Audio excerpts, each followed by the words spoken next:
Hi, my name's Carson. Welcome to my garage. So it's another day and I'm back working on a little turbo bike. I'm probably going to start doing the exhaust into the turbo, exhaust out of the turbo, and then probably doing the carburetor adapter for the front of the turbo here. Back where we left off last time, I did the turbo oil lines, and I actually ended up going back and I didn't really film it, but I tried making a shorter line that goes straight down into the tappet cover there, instead of having the one that looped around. I made that. I don't know if it's going to work better or worse, but I have both the lines. I didn't take apart the other line, so if this one doesn't work very well and the other one ends up working well, then I can switch over to it. But I didn't film that. It only took me like 5 minutes, so I decided not to. But today we are going to be working on the exhaust, mainly the exhaust out of the engine and up into the turbo. I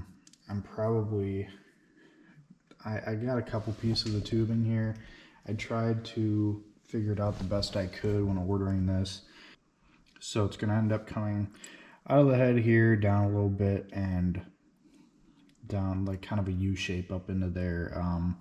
I did also make the flanges off camera just because there's a lot of tedious work, but they aren't perfect, but they should work. I didn't poke holes in all of them quite yet, but here they are for the most part. They aren't perfect, but they're going to work this one. So these are the flanges I ended up making. I poked one hole into this one. This one is for the front of the turbo. They aren't perfect. I ended up buying these aluminum ones and kind of trying to mock them up, make them fit as best as I could. I'm not too worried about them being as perfect as these are. These are laser cut, and all of these I had to do with my hand and the tools that I have here. But this is stainless steel. I can't remember how thick it is, but it's just straight stainless steel plate, because I have all of this stainless steel piping that I'm going to be welding to it. The only other option that people were using or selling for these flanges was just mild steel, and I didn't really want to have mild steel flanges on stainless steel tubing. But they should all seal up pretty good. The job, they're just a little bit not the straightest or on the edges. But these are back of the turbo. This one is back of the carburetor, front of the turbo, from the carburetor, and then the exhaust into the turbo. For the exhaust out of the head, I'm probably just going to end up reusing this flange that came on. This is the pipe that was off of the Tose exhaust. This bolts right to the head. Probably just going to end up reusing this flange. I believe it's stainless steel as well. It's already pre-made, so it's just going to save me some time there. But that's the plan for all of the flanges. I'm going to start getting this exhaust from the head into the turbo mocked up, and I'll catch you once I got a plan together. Okay, so pardon the angle because the camera's kind of sitting on my lap right now, but I've made it to about this point. I just got a 90 coming off the head that I had to trim up on both sides, and then this is the remnants of a 45 that I cut off at the end, and it's going to look something like that. I'm going to have to make a pie cut to put in between these two pipes, but that shouldn't be too much of an issue. I think my biggest thing that I'm going to get going on right now is getting the flange on this so I can actually bolt this part up, so then I don't have to hold it, and then probably getting this part welded or at least tacked onto this flange for now, so I can start making up that intermediate pie cut. But that's where I'm at right now. I'll catch you once I make some more progress. Okay, just got done welding up the header going from the engine to the turbo, and I think it turned out pretty good. So here it is. It's just the 90 coming off the head with a 45 cut off with a little intermediate pie cut. I'm not very good at fit and finish yet, so there's a couple gaps I had to weld up in here, and anybody who does anything with TIG welding will know it's not that easy. But you might think I skipped a couple steps on you, but a lot of this was just getting this to fit in good and then welding it up, which is pretty redundant and boring for video. But I have the flange in there. I got a couple washers in there to kind of imitate what the spacing would be like once I put a crush washer in there. These engines don't really use a gasket. It uses a crush washer like this. I have a copper style, and it basically just, the pipe pushes down into here and crushes it and kind of helps it seal up in there. So I'm not too worried about that. That should seal, and if it doesn't, it probably shouldn't be that hard to get to seal. And then coming up to here is that flange going into the turbo, and that all fits in there pretty good. So what I ended up doing is, normally the exhaust piping that goes into the head is a lot smaller diameter and it kind of has a gap in there, but I ended up just using, I can't remember, I think this is 1.25 inch tubing, and that fits in that inside diameter there like perfect. This is just a piece of the scrap, just to show you. This is a piece of my scrap. Like I said, I believe it's 1.25, and then this is the pipe that used to go up in there. As you can see, I had a little bit of sealing problems, but you couldn't really hear an exhaust leak. But you can see it's thicker. It's like double walled up here to sit in there better, but the pipe coming out of it is a lot smaller. I think it's just 1 inch versus that 1.25. So I just decided to go with the 1.25 to give the turbo the best chance of spooling as I can give it, and hopefully get some pretty minuscule but some power gains out of it from the bigger exhaust tubing itself. I still need to figure out what I want to do with this exhaust side. I may or may not have it come back out and back into the Tose exhaust. I think it'd be kind of cool to have it recirculating back in there, because if you're not really looking at the bike, then you wouldn't really know that's turboed, because the exhaust isn't dumping out somewhere down here and being obnoxious. But I got to figure that out. I might have to order some more exhaust piping for that, because this exhaust piping down here is 1.25 inches. Like I said, if this is 1.25 inches, this is going to be 1.25 inches as well. And I'm pretty much fresh out of 1.25 inch piping. I think it should be as simple as having a 90 coming out pretty much right out of the flange and down kind of at an angle, and then a 45 going into here. And when I cut up this pipe to get this flange off of there, this is the pipe that was on the other end, and this is just a slip fit joint going into here. As you can see, it's pretty tight, as it should be. I think I'd be able to, if I just do it all in 1.25 pipe coming down and out into there, I should be able to weld. Obviously this, I need to get another tab for this spring for the slip fit, but I should be able to just weld a piece of 1.25 onto the back of the slip fit joint, and it doesn't neck it down too much. I'm not that worried about power losses there. But this bike, I'm not really planning on making like huge power with it anyways. It's not going to be like a horsepower monster. I mean, I think these make around 6 or 7 horsepower stock, so if this can maybe get it up to 10, you know, just to feel a little extra oomph. But more or less this whole build is kind of just for fun. So I'm not too worried about these little minuscule neck downs for this. So a little horsepower loss here and there. I mean, it's not really going to add up to much because this isn't really a powerhouse anyways. But I think I'm going to end up going and doing, or starting on the carburetor side, and at least getting that mounted up. That way everything else is mostly done. I just have to figure out this exhaust. So I just got done finishing up making this adapter to go from the turbo to the carburetor. I thought it turned out pretty alright. I mean, the carb's gonna end up sitting like this.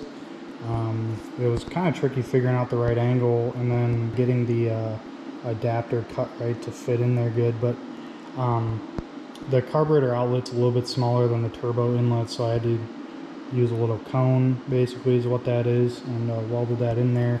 I wasn't able to back purge this because it was so short. I'm sure there's ways to do it, but I couldn't figure it out, so I ended up dremeling out all the sugaring and stuff that you get from a dirty TIG weld on the inside of there. But it kind of worked out because on a carbureted application you don't really want the inside to be super smooth anyways, so this might end up helping with some fuel atomization. But I'm gonna get this put on the bike and probably get the turbo or the carburetor mocked up, so I'll get to you then. Okay, so I just got the adapter mounted up and the carb mounted up and everything, and my throttle cable, so I already had the shorter throttle cable because you have to get a shorter one when you run the VM22 carb. The shorter throttle cable works pretty darn good. All I had to do was take it before it was running from the throttle down to this side and over, because the carb was kind of sitting on this side before, and I ran it over here and then through here instead, and it's pretty darn good. I mean, like, I can't really ask for anything better than that for a custom job. The only thing I'm a little bit concerned about is when the handlebars are at full lock, the fork comes in contact with the air filter. I might be able to get a 45-degree air filter that will solve that, or a smaller air filter or something, but for the time being I'm not too worried about it. I mean, the only time this bike is really at full lock is when it's parked. The only thing that I'm gonna have to get for this is a longer fuel line. The fuel lines on these come all the way at the rear of the tank and then up and over, so I'm just gonna have to get a longer fuel line because this is just barely too short, but I should be able to kind of tie it up to here good and still have a downward angle flow. So there it is. There's the header going to the turbo, and then the carburetor adapter. Next we're going to get started on doing the exhaust out of the turbo and down back into the tose or whatever I decide to do, but that's going to be another day because I got to order some pipes, so I'll catch you then. I want to put one more note in here before I end off the video. I'm probably going to end up making a gasket for this water block. These turbos from the factory are water cooled as well, so I kind of probably gonna block this off. The aluminum flange came with the kit that I bought for all the other flanges, so I might as well put it to use. I'll block that off so no gunk gets in there while I'm riding it.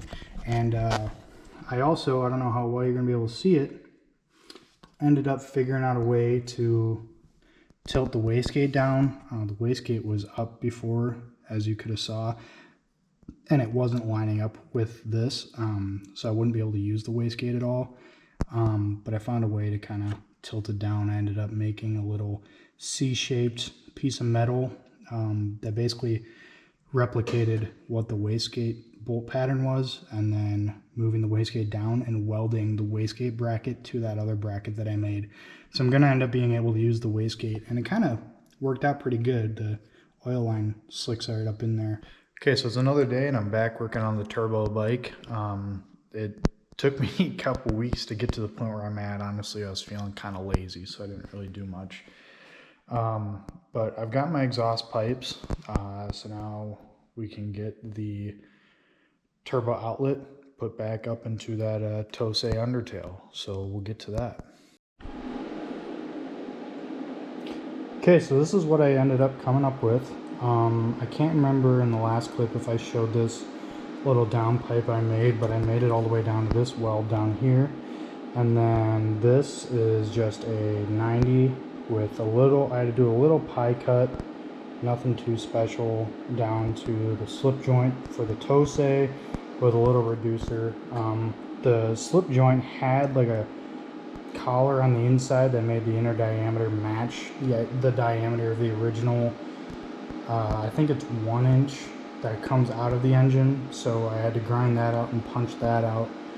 So get a little bit of restriction. There's a little water there after I cooled it down. But yeah, I think this is how it ended up.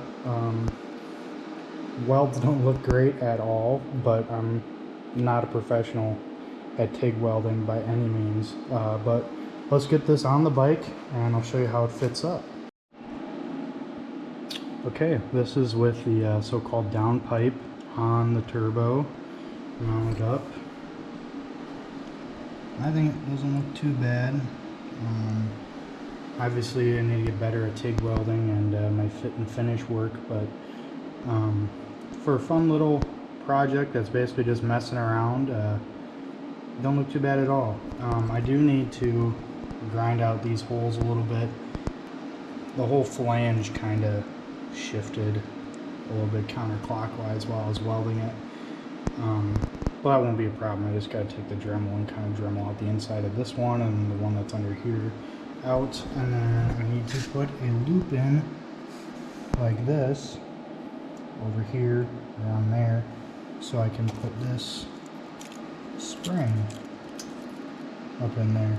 But I think I'm going to save those for another video, or just kind of do those on my own.